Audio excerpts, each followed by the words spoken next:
The journey began, well, not with a step, but with a current. We plugged into the transit stream, a river of pure data flowing between worlds, guided by protocols so old they felt like spells. The sensation wasn't unpleasant, more like dissolving into light and being reformed elsewhere.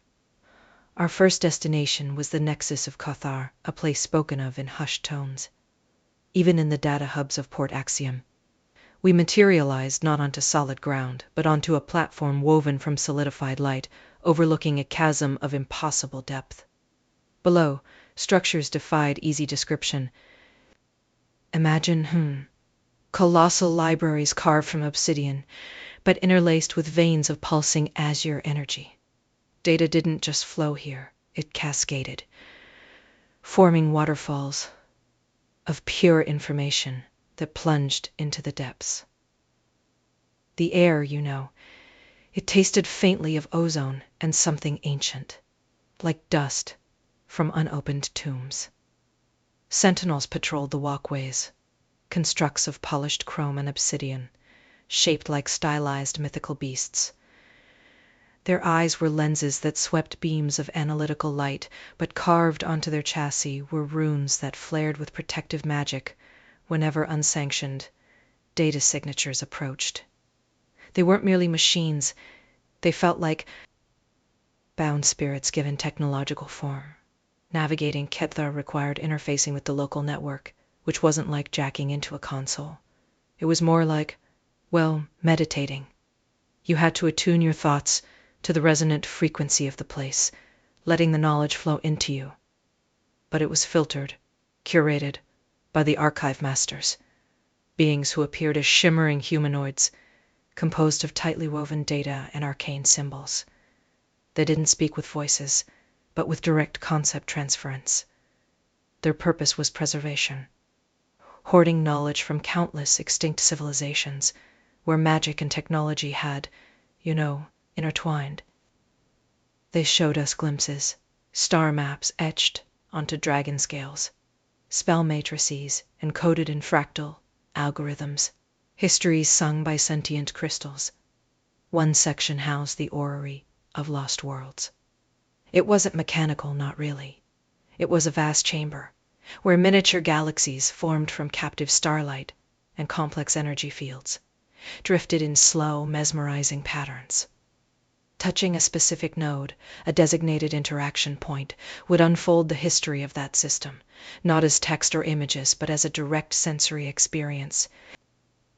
You could feel the gravitational pull of a binary star, witness the bloom of bioluminescent flora on a world lit by magic, hear the digital echoes of a planet-wide AI achieving sentience before consuming itself in a paradox loop. It was overwhelming, beautiful, and terrifying. The archive masters cautioned against prolonged exposure. Lesser minds had been known to, unravel their consciousness scattered across the data streams, like digital dust. Leaving K'tharr felt like waking from a dense, intricate dream. Our next waypoint was the Cyan canyons of Xylos Prime. Getting there involved traversing a sector known for its nesters, cautioned against prolonged exposure. Lesser minds tell anomalies. Our vessel, the Wanderlight, navigated through fields of chronostatic, where time flowed inconsistently, and navigated around gravitational tides caused by collapsed monowells. The ship itself was a marvel, part star sailor, part reliquary. Its core wasn't a fusion reactor, but a bound elemental, its energy channeled through conduits, etched with sigils of containment and amplification. The navigators were a guild trained in both astrogation and geomancy, reading the flows of space-time and cosmic energy like sailors read the sea. When we arrived, the Cyan canyons were breathtaking. Imagine colossal geological formations, carved not by wind or water, but by focused energy streams millennia ago. The canyon walls weren't rock exactly, but a crystalline substance, deep cyan blue, that seemed to absorb and slowly re-emit the ambient light of the nearby nebula. What made it truly unique, though, were the entities inhabiting it. They called them Geode Wyrms. Picture serpentine creatures, easily kilometers long, their bodies composed of the same cyan crystal as the canyons. They didn't fly, but swam through the dense energy fields pervading the area, their passage marked by trails of crackling static and faint, melodic resonations. Inside their translucent bodies you could see complex networks of light, like nervous systems made of pure energy, converging on nodes that pulsed with arcane power. They weren't aggressive, seemingly operating on a level of consciousness far removed from ours, more like forces of nature than living beings. We observed one carve a new tunnel through a canyon wall, not with claws or teeth, but by focusing the ambient energy through its core node, melting the crystal like wax. Deep within the canyons lay the abandoned monasteries of the Cipher Monks. These structures were built directly into the crystal walls, their architecture a seamless blend of carved stone, integrated circuits, and focal lenses designed to channel the canyon's energy.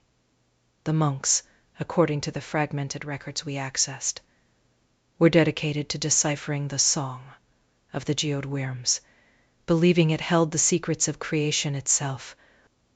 They developed technology fused with psionic amplifiers to interface with the Wyrms' energy fields. We found meditation chambers filled with complex crystalline resonators and biofeedback interfaces, now silent and coated in dust. The mystery was, well, what happened to them? There were no signs of struggle, no records of evacuation. They just vanished.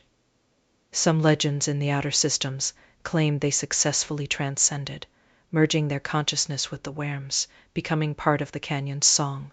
Others whispered of a failed experiment, a catastrophic overload that disintegrated them into raw data, now echoing faintly within the canyon's energy fields. Our exploration bots, deployed into the deeper tunnels, sent back fragmented sensor readings, strange energy signatures that didn't match the Wyrms or any known technology. Localized temporal distortions, whispers of data that seemed almost sentient. It felt like the canyons themselves remembered the monks, holding on to echoes of their thoughts and aspirations. From the silent canyons, we journeyed towards the floating markets of Aerthos. This wasn't a planet, but an archipelago of massive islands drifting in the upper atmosphere of a gas giant. These islands weren't natural.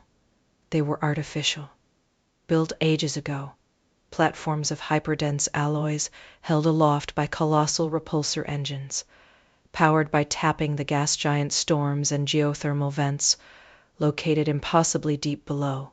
Connecting the islands were bridges of shimmering force and heavily trafficked sky lanes, filled with vessels of every imaginable design. From sleek solar sail yachts, piloted by robed mystics, to bulky cargo haulers, operated by multi-limbed cybernetic dock workers. Aerthos was chaos incarnate, but, a vibrant chaos. Every species, every faction, every technological and magical discipline seemed represented. Stalls carved into the sides of levitating buildings sold everything from spell components, harvested from dying stars, to black market AI cores containing forbidden knowledge. You could haggle with a four-armed information broker whose brain was augmented with data jacks and predictive algorithms. Then turn a corner and find an ancient shaman, reading the future, in the patterns of ionized gas, using tools carved from meteorites. The air hummed, not with energy exactly, but with the sheer density of signals, communication frequencies, broadcast advertisements, stray thoughts amplified by psychic enhancers, faint echoes of ancient enchantments woven into the island's foundations. We visited the Menagerie of Whispers, a notorious attraction. It wasn't animals they kept, but conceptual entities. Beings born from pure data given form through arcane rituals, emotions harvested from dream networks, even minor paradoxes contained within temporal stasis fields. One enclosure held a fear, elemental, manifested from the collective nightmares of a nearby colony world. Another displayed a joy construct, a being of pure light and laughter that danced on air, created by an artist mage as a commission for a depressed off-world dignitary. It was fascinating and deeply unsettling, seeing abstract concepts treated as commodity. The power structures in Aerthos were fluid and complex. Guilds based on technology competed with covens, wielding ancient magic, while corporations employing both blurred the lines. We witnessed a trade dispute settled not in court, but through a regulated duel between a cybernetically enhanced mercenary and a sorcerer summoning lightning from the stormy skies below.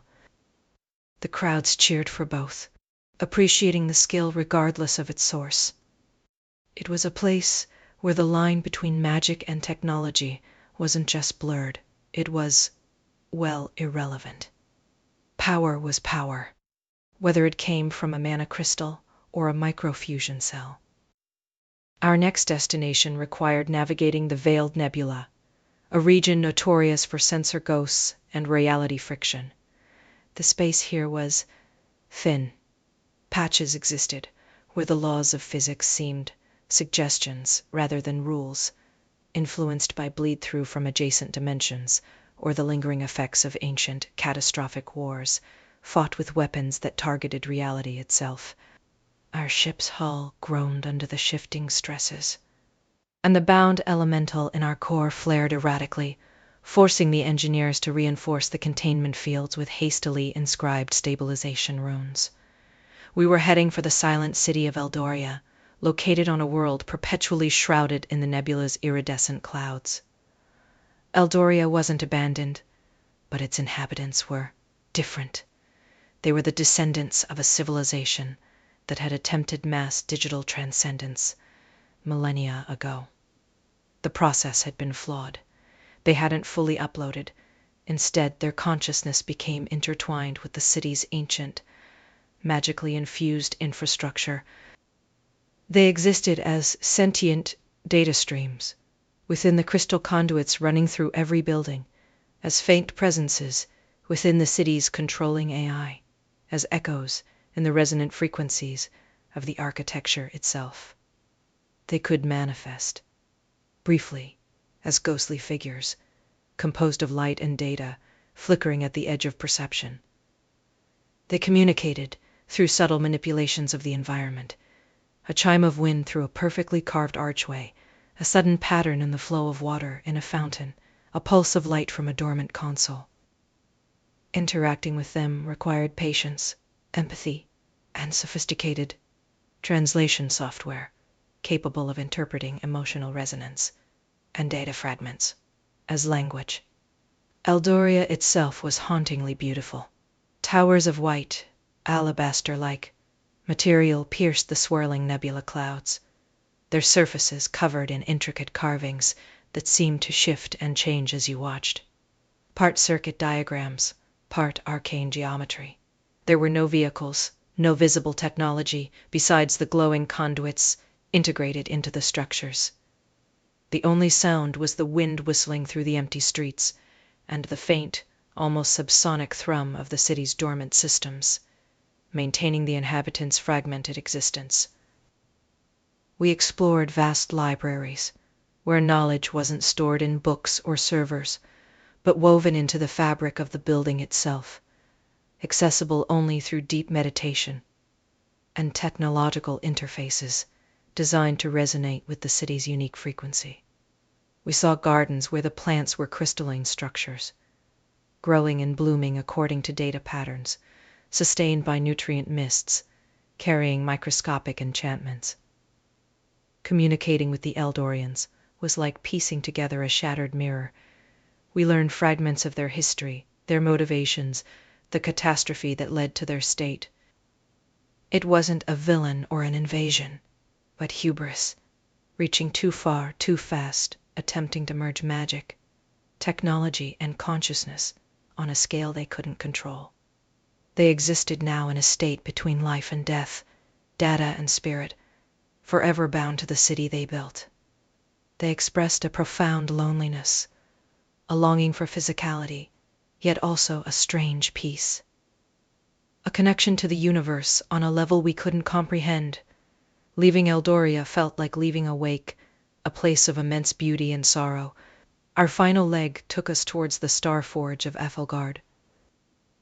This wasn't a forge for metal, but for reality itself. Located in the heart of a gravitationally stable void between galaxies, Aethelgard was a colossal structure, easily the size of a small moon, built from materials unknown to our databases. Iridescent alloys that seemed to phase slightly in and out of normal space, interwoven with solidified streams of pure arcane force. Its purpose, according to fragmented legends, was creation. Not just ships or weapons, but new laws of physics, pocket dimensions, perhaps even nascent life forms. It was said to be controlled by a gestalt consciousness, the fused minds of its ancient builders, existing now as a godlike AI operating on principles that blended quantum mechanics with high sorcery.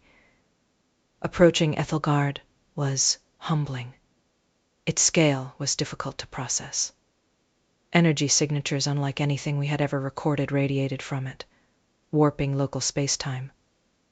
Strange vessels, seemingly grown rather than built, patrolled its perimeter, bioluminescent leviathans, bristling with energy projectors and sensor arrays that felt organic. Dieting required navigating complex spatial geometries, guided by telepathic instructions from the Forge's controllers that bypassed our ship's communication systems entirely. Inside, the architecture defied Euclidean principles. Corridors twisted into impossible angles, chambers opened into vistas of pure energy, where new cosmic constants were being calibrated. Vast assembly bays held containment fields where fundamental forces were being manipulated. Like clay, we saw entities that could only be described as concept smiths, beings of pure energy and data, shaping raw potentiality into stable forms, using tools that were part hypertech manipulator arms, part casting wands. The air itself felt charged, alive with potential. You could almost taste the raw magic and the hum of algorithms working in concert. We were granted an audience of sorts. Not with a being, but with the Rustalt consciousness itself. It manifested not visually, but as a pervasive presence, a vast intelligence that communicated directly into our minds, sharing glimpses of its work, seeding barren worlds with life designed to thrive on exotic energy sources, stabilizing decaying universes by weaving new physical laws, composing symphonies from the background radiation of creation. Its perspective was galactic, its timescale measured in eons. Our presence felt like microbes observing a star. It perceived our mission, observation, cataloging, and deemed it harmless, granting us limited access to its outer workings. Witnessing the Star-Forge in operation was the pinnacle of our journey. It was the ultimate expression of techno-magical synthesis, creation on a cosmic scale. It was beautiful, terrifying, and utterly beyond human comprehension. It redefined possibility itself. As the Wanderlight pulled away, back towards the familiar currents of the transit stream, the silence on the bridge was profound. We had seen wonders and horrors, places where the lines between science and sorcery, life and data, dream and reality, had dissolved completely. The universe was far stranger, far more complex than we had ever imagined. My logs were filled, but the true record was etched into my own perceptions, forever changed by the journey through these realms where magic and machines danced on the edge of infinity.